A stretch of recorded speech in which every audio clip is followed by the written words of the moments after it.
It's 6 p.m. on a Monday here in Korea. Welcome to our newscast. I'm Daniel Choi. Let us begin with the headlines. While the presidential office tries desperately to calm the public's anger over the abuse of power scandal rattling the country, calls for the president to leave her party and resign continue to grow. A former presidential secretary linked to the scandal is questioned by prosecutors for 15 hours straight and could be called back for more. The FBI confirms Democratic presidential nominee Hillary Clinton will not face criminal charges for a new batch of email they found, but the renewed inquiry into the case has already done sufficient damage to her campaign. The starting point of our newscast tonight is the abuse of power scandal that's gnawing at the reputation of the nation's top office.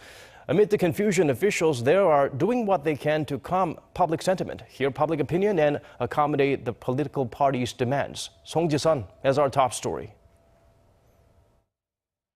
Severe.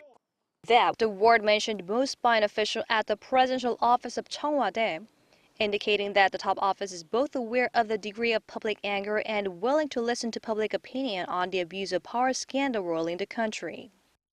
At a meeting with reporters on Monday, the official said the priority for the president and her staff is to stabilize the nation and ensure there is no vacuum in state affairs. He also said this week will be a critical period in efforts to strike an agreement with the opposition parties on ways to resolve the crisis. The opposition parties are demanding that President Park withdraw her nominee for Prime Minister Kim Byung-jun, saying they should be the ones to propose a nominee.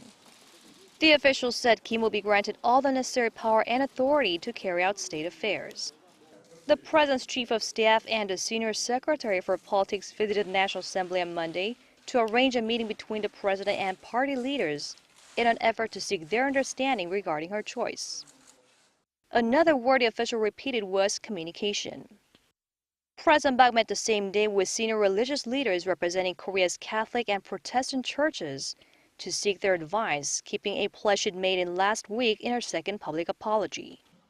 The top office said that going forward, there will be more occasions when the president seeks the opinions of other religious leaders and people in diverse sectors of society. Song Ji-sun, Arirang News. Over at the National Assembly, the opposition threatens to oust the president over her prime minister pick, and a former Saenuri Party chair steps up to the podium but has no kind words for the president. Kim Young-gil has the latest from the parliament. There's an internal feud brewing within the president's ruling Saenuri Party. At a press conference on Monday, Kim Moo-sung said he was ashamed and urged President Park Geun-hye to leave the ruling party. Kim is a former party chairman and a potential presidential candidate in 2017. As the highest-ranking member of the party, the president must take responsibility for the whole crisis by giving up her party membership. She should also withdraw her choice for prime minister. That drew a sharp rebuke from the party's decision-making body, the Supreme Council, which said his comments are his own and do not represent the party. Meanwhile, current Saenuri leader Lee Jong-il once again refused calls from the party's non-pro-Park faction to resign. Please give me some more time to find a solution to the whole crisis and to help the embattled president. His refusal prompted a member of the faction to resign from the council in protest. On the opposition side, the parties warned that they could start a campaign to oust the president if she does not withdraw her choice for prime minister. The president must reconsider having a neutral cabinet. She must accept a prime minister nominee selected from parliament. If not, we will start a campaign to oust her. The president is responsible for making the political crisis worse by unilaterally nominating a new prime minister. She must withdraw her choice and resign. It's the only realistic solution. On top of that, the former chairman of the main opposition party, Moon Jae-in, who is also a possible presidential contender, urged the president to make a, quote, important decision on behalf of the people, implying she should resign. Moon said this would be the best way for the president to prevent a vacuum in state affairs and show her respect for the Korean people. Kim Young-gil, Arirang News. Meanwhile, the president's former secretary for civil affairs, Woo Byung-woo, has been banned from leaving the country as prosecutors look further into the accusations against him. On Monday, he was interrogated for 15 hours, but many are saying it's too little, too late. Kim Jung-soo explains why. Woo Byung-woo, the former presidential secretary for civil affairs, has returned home after 15 hours of questioning at the Seoul Central District Prosecutor's office. But it may not be long before he's called back in for another round. Woo is suspected of abuse of authority, embezzling funds from his family-owned company, and failing to correctly disclose the full value of his real estate properties. Prosecutor General Kim Soo-nam on Monday ordered the team in charge of investigating the Choi case to look into a dereliction of duty charge against Woo.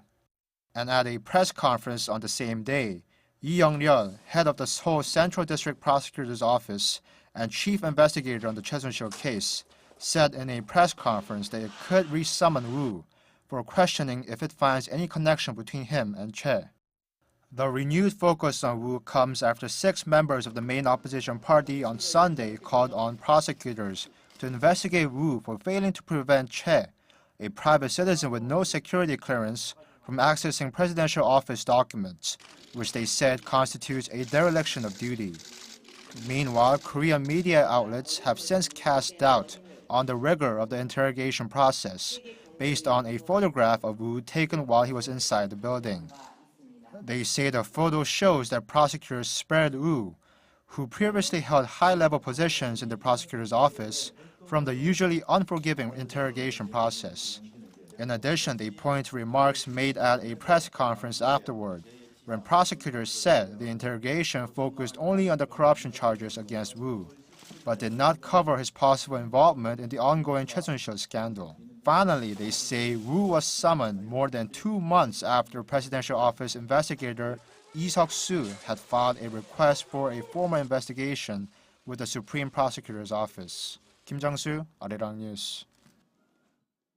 Shifting our focus to a different story now, Korea's financial authorities have announced they're monitoring the local financial market to counter the rising challenges against the Korean economy. For details on that emergency operation, we turn to our Shin Se-min.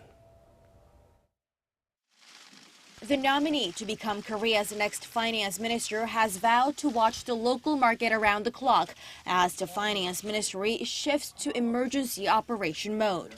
During an emergency meeting with finance officials and local market leaders on Monday morning, Im Jong-ryung, the current chairman of the Financial Services Commission, said the measures announced are effective immediately. Uncertainties are mounting, but the economy and the financial sector cannot take a single break, as people's livelihoods depend on it. Financial authorities will stay vigilant at all times with a strong sense of determination. Uncertainties at home and abroad, like the ongoing abuse of power scandal involving President Park Geun-hye and her confidant Choi Soon-sil, and the outcome of the U.S. presidential election are just a few that could hurt the local economy. The Choi scandal is likely to rattle foreign investors and further curb their appetite in the local market. The U.S. presidential candidates, who have both championed protectionist values, are expected to challenge free trade down the road. Republican nominee Donald Trump said that if elected, he will oppose the Trans-Pacific Partnership and renegotiate NAFTA. Democratic rival Hillary Clinton has called for stronger regulations on imports of oversupplied products like steel and chemicals, and argued for stronger penalties on unfair trade practices. Also looming is a potential December rate hike from the U.S. Federal Reserve and the impact it'll have on the Korean economy, heavily reliant on exports and weighed down by skyrocketing household debt. Given all of these factors, Im said he will work with the Finance Ministry, the Bank of Korea, and related organizations to fend off the fallout by implementing an emergency contingency plan if necessary to ensure market stabilization. Shin Se-min, Arirang News. Seoul is considering its own unilateral sanctions on North Korea to punish Pyongyang for its latest nuclear test. According to Arkani Kim, one possible option is blacklisting a member of the Kim dynasty. South Korea is said to be considering whether to add the younger sister of North Korean leader Kim Jong-un to its list of independent sanctions on the regime. If so, she will become the first member of the Kim dynasty to be sanctioned by Seoul. South Korean daily 동아일보 reported Monday that the South Korean government will add Kim Yo-jung, the vice director of the ruling Workers' Party's propaganda and agitation department, to its list of unilateral sanctions on the regime. Seoul's unification ministry said that while it cannot confirm the details, it's leaving its options open. Blacklisting Kim Yo-jung is one of the many options we are considering. We cannot mention the specifics at this point. Seoul has also reportedly been considering unilateral sanctions against China's Hongxiang Industrial Company, which is accused of supporting North Korea's nuclear weapons program. Multiple government sources said South Korea is reviewing when to add the Chinese firm to its sanctions list, but will make the decision based on China's level of participation in the UN Security Council resolution being drafted now. Security Council members have been working to draw up a new resolution in response to the North's fifth nuclear test in September, but it's taking longer than expected. South Korea first announced its own list of unilateral sanctions on 30 entities and 40 individuals from North Korea after the UN Security Council adopted its strongest resolution ever against the regime in March. Seoul has reportedly finished drawing up an independent set of sanctions on North Korea, but is reviewing when to announce them considering the complications presented by the growing political scandal in the South. Connie Kim, Arirang News. North Korea could conduct another provocation around the U.S. presidential election set for Tuesday, which is why Seoul's defense ministry is keeping a close eye on the regime's every move. Kim Yeon-bin tells us more. There is speculation that North Korea could launch a provocation in the coming days, shortly before or after the U.S. presidential election. South Korean military officials say the regime could conduct a provocation to send a message to the next administration in Washington. And South Korea's defense ministry says that it's watching closely for any signs of unusual activity in the north. The military is closely monitoring North Korea's Punggye-ri nuclear site and the missile launch site at Dongchang-ri. We're thinking about all the possible strategic and tactical provocations that could happen ahead of the U.S. election. Both South Korea and U.S. Forces Korea say that they are using all available assets to monitor the regime. Experts say that both a nuclear test and an intercontinental ballistic missile launch are unlikely around the U.S. election, but believe the regime could test its mid-range Mustan missile soon. North Korea has test-launched 8 Mustan missiles in this year alone, but only one was deemed a success. Meanwhile, Seoul and Washington have recently conducted a civilian evacuation drill directed at countering the rising threats from the north. The annual Courageous Channel operation presents a scenario where soldiers have to evacuate civilians from the southeastern part of the peninsula to Japan. Kim Yeon-bin, Arirang News. The head of the FBI says presidential candidate Hillary Clinton will not face charges over her use of a private email server and that the case is closed. Kim Il-sung looks into whether this latest development may help the former Secretary of State regain support lost when the inquiry into the scandal was renewed last week. FBI Director James Comey said Sunday the agency maintains its conclusion that Democratic presidential candidate Hillary Clinton will not face criminal charges. Comey initially decided to make a renewed inquiry into Clinton's emails public on October 28th, which undermined Clinton's surging momentum and gave a Republican rival Donald Trump fresh ammunition to challenge her candidacy just 11 days before voters in the U.S. cast their ballots. The Clinton campaign said it was glad the lingering email issue had been resolved. Trump, on the other hand, responded to the FBI announcement at rallies saying Clinton is protected by a rigged system. As of early Sunday local time, the latest ABC News Washington Post tracking poll showed Clinton is holding a 5-point lead over Trump. The Real Clear Politics average of state and local polls showed a neck-and-neck race with Clinton holding a modest 1.8 lead over Trump. The early voting records and the data that's coming back from Nevada suggests that there is a strong likelihood that Hillary Clinton will take that state as a result of sort of the energy that's being shifted towards the Hispanic voters and their turnout.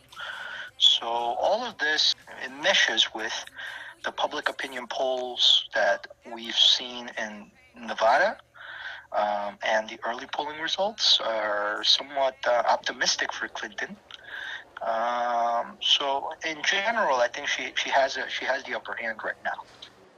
Both Clinton and Trump will spend the rest of their campaign racing across a handful of key battleground states that could swing Election Day less than 48 hours away. 김혜성, 아리랑 뉴스. The global fight against ISIS is heating up. A U.S.-backed alliance of Syrian groups are now attempting to retake the terror group's main base of operations, the northern city of Raqqa. Yoon Shin gives us the updates. No sign of residents. Only gunshots ring out. An operation has begun to reclaim Raqqa, known as the de facto capital of the Islamic State group in Syria. The last solid bastion of the Islamic State is home to most of the terror group's training camps, and it's where ISIS plans its operations. The United States is coordinating airstrikes on Raqqa with a part Arab, part Kurdish alliance of Syrian rebels. And together, they're attempting to isolate and then topple what they call the capital of international terrorism. But at the same time, the top U.S. military chief overseeing the fight against ISIS says the forefront of the offensive must be undertaken by local forces. So it's people from the area that ultimately liberate Raqqa. And when it comes to Raqqa, I want to make very clear, it is our principal priority throughout this campaign that the vanguard of the force that takes major territory from Daesh should be locally based forces. So when it comes to Raqqa, Watchers say the new offensive piles the pressure on ISIS at a critical time, with its fighters already fighting Iraqi security forces in their remaining Iraqi stronghold in Mosul. While much fiercer exchanges are expected in the next phases of the battle, a top Kurdish security official says that simply driving ISIS out of the region will not end the fight. Even if you militarily defeat them from all those areas, as an ideology, it's not going to be vanished. So a fight against ISIS is going to be a long fight. Since it was formed earlier last year, the alliance has recaptured large areas from ISIS and pushed the terror group back to within 30 kilometers of their de facto capital. Yoon Shin, Arirang News. That's all from me at this hour. We have more domestic news updates coming up for viewers in Korea. Thank you for watching.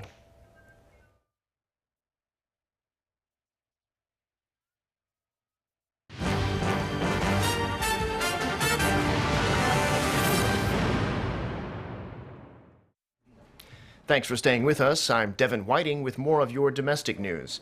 Last month, the job market saw the fewest new hires in 6 years amid continued weakness in the shipbuilding industry. The electronics and IT sectors were also reluctant to hire. But thanks to rising exports of things like food and cosmetics, backed by the Korean wave, makers of those products added staff. Kim Yo-sun has this report.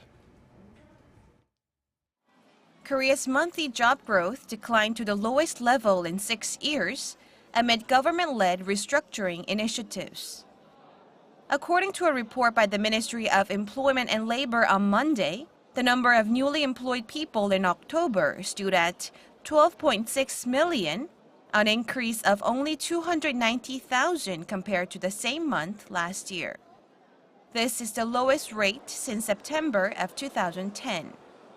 A major reason to this figure is the sluggish growth in the manufacturing sector, where employment rate is usually the highest. The job growth rate in the manufacturing industry recorded a mere 0.2%, while the ailing shipbuilding and railway industries are also hiring less. The computer, electronic parts, and communications equipment sectors, which account for 14.5% of the employment rate in the manufacturing industries, also hired 15,000 less employees last month year-on-year. Analysts say that this is because the nation's electronics companies are relocating their LCD and mobile phone production facilities to other countries. Conversely, manufacturers of food and beverages hired more employees as their exports surged backed by Hallyu or the Korean wave. Likewise, due to the increased demand of Korean cosmetics in China, employment also jumped in the chemical products manufacturing industry. Kim Yo-sun, Arirang News. Now, last week, the government announced a revision to laws on real estate transactions to clamp down on a possible bubble, and the property market is reportedly feeling the effects already. The Korea Herald today cited officials with construction companies who said they've delayed announcing new apartment sales amid confusion over the new rules, which take effect on the 15th. Apartment buyers in certain areas, including Seoul's Gangnam district, normally face extreme competition for the right to buy a unit in a new building, so the law prevents, among other people, those who already own a second home from getting to the top of the list for another one. The Herald also spoke with real estate agents who said they've had fewer customers since last Thursday and even fewer inquiries leading to sales. According to real estate monitor Budongsan 114, the average price of an apartment in a newly redeveloped complex had fallen a little over 0.1% last week when the measure was announced, the first dip since March. Navigating Korea's toll roads will get a little easier starting this Friday. The Transport Ministry said today that drivers transferring from public toll roads onto 8 privately run expressways will be able to drive straight through instead of stopping to pay. They'll be able to settle up at their final exit from the highway thanks to cameras at the junctions that'll register their passing and tally their bill. The affected expressways include those from Seoul to Chuncheon, Daegu to Busan, and the brand new road from Gwangju, Gyeonggi-do Province to Wonju, along with 5 others. The existing toll booths will be removed, but until those sections of the road are widened, drivers will have to slow down as they pass through for safety.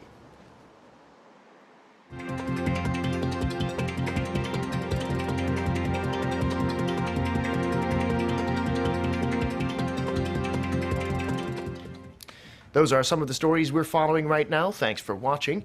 We'll be back at 8 p.m. Korea time. Bye for now.